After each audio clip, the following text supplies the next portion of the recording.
जामवंत जी निकल करके आए, कहने लगे भैया क्या बात है? बोले ये मणि हमारी है। जामवंत बोले नहीं, ये मणि मेरी है। देखो इस मणि को मैंने शेर को मार के प्राप्त किया है। पहले मैंने शेर का वध किया, फिर ये मणि पाई। अगर तुमको ये मणि चाहिए तो पहले मुझको मारो और मणि को ले जाओ। भगवान बोले ठीक है। अब तो दोनों में युद्ध होने लगा, भगवान कृष्ण में और जामवंत जी में। 1 दिन 2 दिन 3 दिन 4 दिन पूरे 17 दिन तक भगवान के साथ में युद्ध हुआ। 17वें दिन भगवान ने जामवंत की नस नस तोड़ के डाल दी, चरणों में पड़ गया। कहने लगा महाराज आप कौन हो? आप कहीं मेरे प्रभु श्री राम तो नहीं हो? भगवान बोले ठीक पहचाने हो। परीक्षित पूछ रहे महाराज मतलब इसने कैसे पहचाना भगवान को? भगवान कहने लगे जामवंत तेरे शरीर में थोड़ी बहुत खुजली बची हो तो और मिटा दूं? जामवंत कहने लगा बस महाराज गलती हो गई, क्षमा करो। सुखदेव जी कह रहे राजन,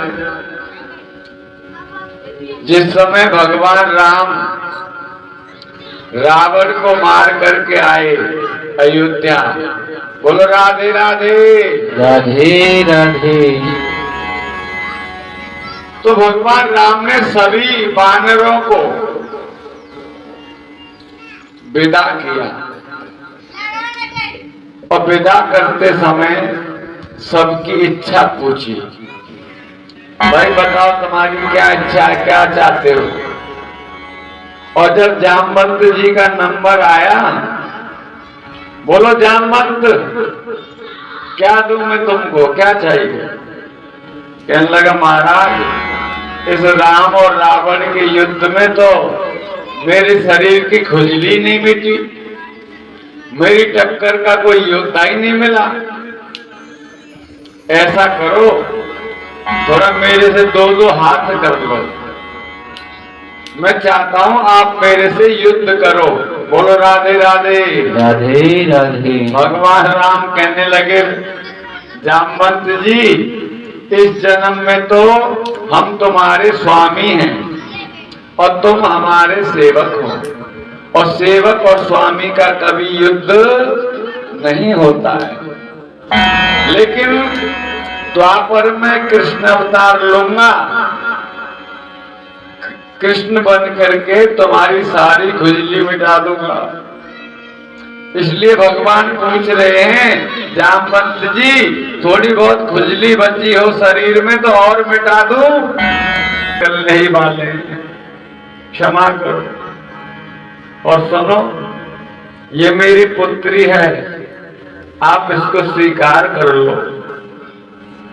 अपनी पुत्री का हाथ भगवान के हाथ में दे करके और मणि दे करके कृष्ण कृष्ण कहते हुए जामवंत जी वैकुंठ को चले गए।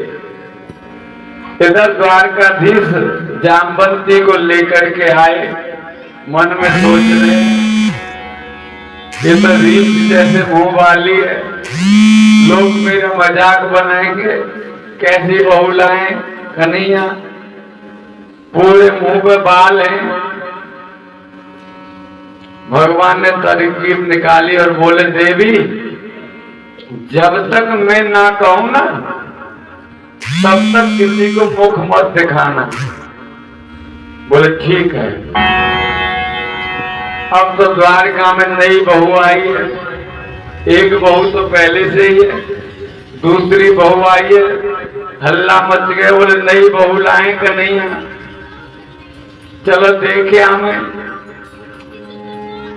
तो माताएं बहनें मुंह देखने के लिए आई, बोलो राधे राधे। राधे राधे। क्या होता है, नई बहू आती तो मुंह दिखाई देने जाते हो कि नहीं? लेकिन ये तो मुंह तो दिखाती नहीं।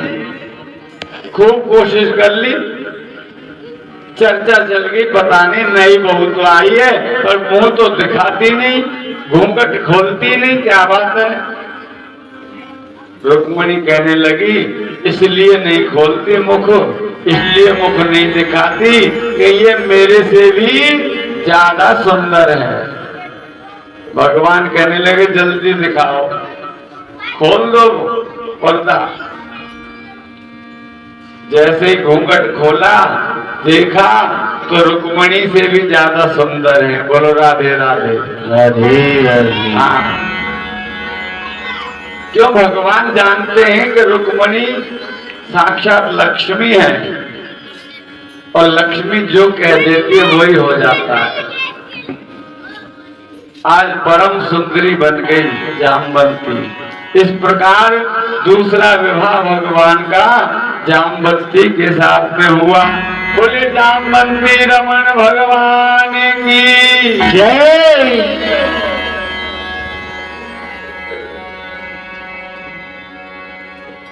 भगवान ने वो मणि सत्राजित को दी और सारी बात बताई तो सत्राजित को प्रायश्चित हुआ।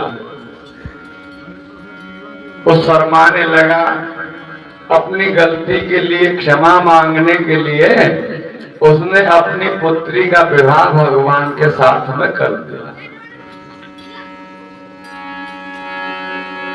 जिसका नाम है सत्यभामा। तो तीसरा विवाह भगवान का सत्यभामा के साथ में हुआ और मणि भी कन्यादान में दे दी। बोलो राधे राधे। राधे राधे। एक दिन अर्जुन को साथ में लेकर के भगवान द्वारकाधीश यमुना के किनारे गए। तो भगवान तो रथ में बैठे थे, अर्जुन टहलते टहलते यमुना के किनारे पहुंच गए। वहां पर एक श्यामल वर्ण की स्त्री, काली श्याम वर्ण की, और किसी का इंतजार कर रही थी। अर्जुन ने पूछा, देवी आप कौन हो और किसका इंतजार कर रही हो? वह बोली, मेरा नाम है कालिंदी, यमुना जी, मैं यमुना हूं। बोले यहाँ क्यों खड़ी हो? बोले कृष्ण को पति बनाने के लिए इंतजार कर रही। अर्जुन बोले, वो तो हमारे पास नहीं है, यहीं रथ में बैठे हैं, चलो तुम्हारा ब्याह करा देते। अर्जुन उनको लाए और भगवान के हाथ पे हाथ रख करके मंत्र पढ़ दिया। तीसरा विवाह भगवान का कालिंदी के साथ में हुआ। बोलो कालिंदी रमण भगवान की जय।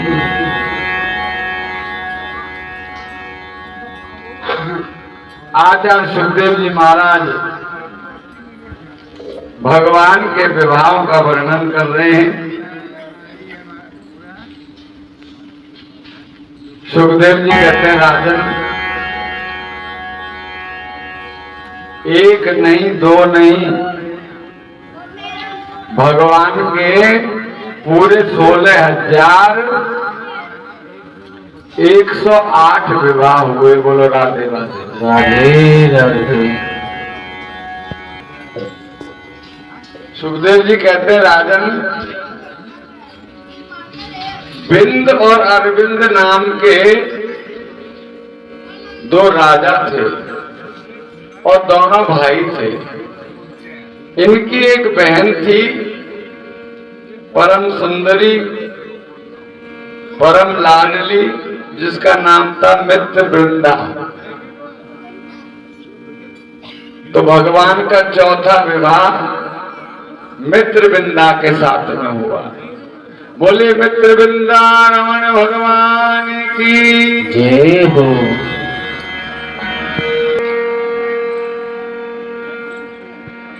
नागजित नाम के एक राजा हैं, उनके यहाँ पर 7 बैल हैं और 7 बैल एक से एक बलवान हैं।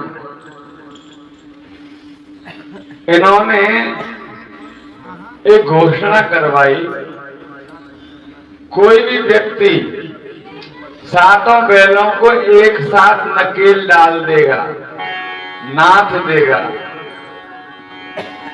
तो मैं उसके साथ अपनी पुत्री का विवाह कर दूंगा। तो द्वारकाधीश गए और 10 हाथ बना लिए और एक साथ 7 बैलों को पकड़ के उनके नाक में डोरी डाल दी, नकेल डाल दी। बोलो राधे राधे। राधे राधे। इस प्रकार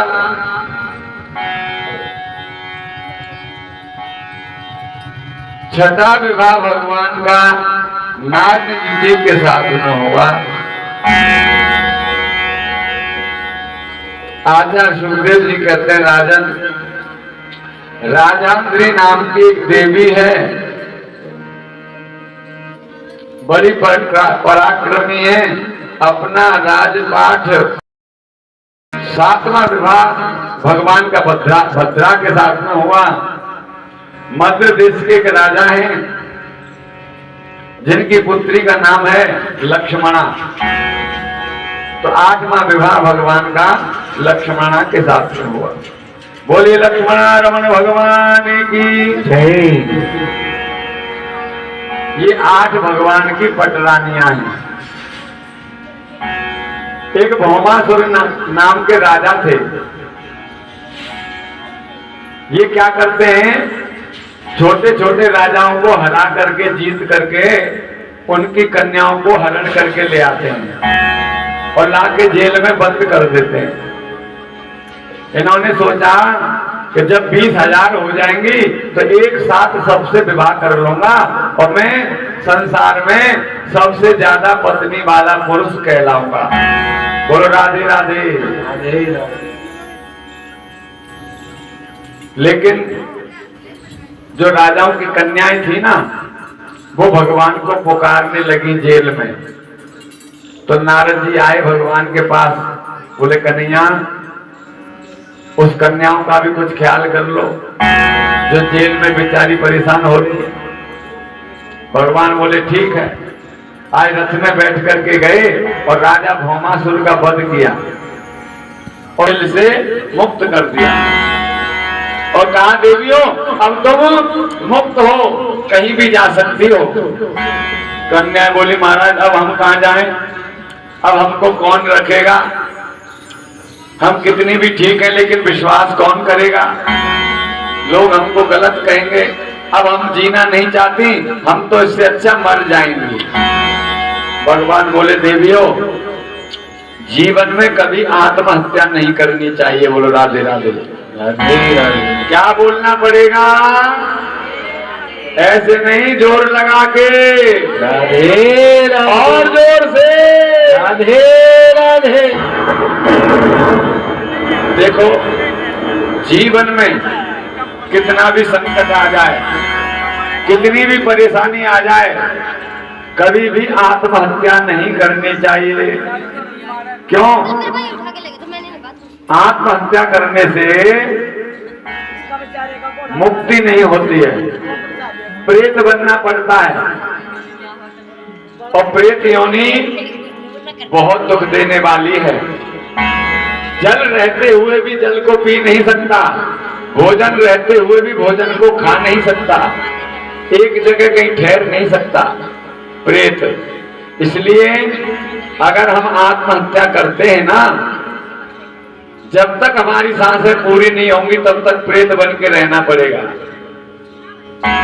इसलिए बड़ी से बड़ी समस्या का समाधान समय आने पर हो जाता है। इसलिए कभी भी आत्महत्या नहीं करनी चाहिए। बोलो राधे राधे। राधे राधे। भगवान ने सोचा या तो ये आत्महत्या कर लेंगी और या फिर संसार को दूषित कर देंगे। भगवान कहने लगे, देवियों अगर तुमको बुरा ना लगे तो तुम सब मेरे से विवाह कर लो। अब तो सबके मन में लड्डू फूटने लगे। सबने एक साथ भगवान को जयमाला पहना दी। बोलो राधे राधे। राधे राधे। 16,100 कन्याओं के साथ एक साथ भगवान ने विवाह किया। आचार्य सुखदेव जी कहते हैं राजन 8 भगवान की पटरानी है और 16,100 रानियां हैं। देखो, बोलिए वृंदावन बिहारी लाल की जय। जो भगवान है ना वो वेद है। वेद वेद ही भगवान है। और वेद के जो मंत्र है ना 16,100 वेद के 2 कांड हैं। हमारे 4 वेद है ना, 4 वेदों में 3 कांड हैं। ज्ञान कांड, कर्म कांड और उपासना कांड। कुछ मंत्र ऐसे हैं जिनमें ज्ञान भरा हुआ है। कुछ मंत्र हैं जिनसे पूजा पाठ पंडित लोग कराते हैं, कर्म कांड के। कुछ मंत्र हैं उपासना कांड के। तो उपासना कांड के अंदर 16,100 मंत्र हैं। बोलो राधे राधे। राधे राधे। उपासना का मतलब होता है उपासनम, जिसके द्वारा भगवान नजदीक आ जाए, समीप में आ जाए, उसी को उपासना कहते हैं। हाँ, भगवान की उपासना की जाती है कि नहीं? तो उपासना कांड के 16,100 जो मंत्र हैं ये भगवान की रानियां हैं। और 5 तरह की प्रकृति, यानी ये जो पंच महाभूत है ना, जल अग्नि वायु पृथ्वी आकाश, कितने हो गए? 5। और मन चित्त और बुद्धि 3। ये 3 और 5 कितने हुए? 8। ये 8 भगवान की पटरानियां हैं। बोलो राधे राधे। राधे राधे। हाँ, और भगवान स्वयं वेद है। आचार्य सुखदेव जी वर्णन करते हैं राजन, एक रानी से 10-10 पुत्र और एक पुत्री हुई है भगवान को। जय हो। हर एक रानी से 10 बेटा और 1 बेटी। हिसाब लगा लेना कितने बालक हो गए। 16,108 के हुए। बोलिए वृंदावन बिहारी लाल की जय।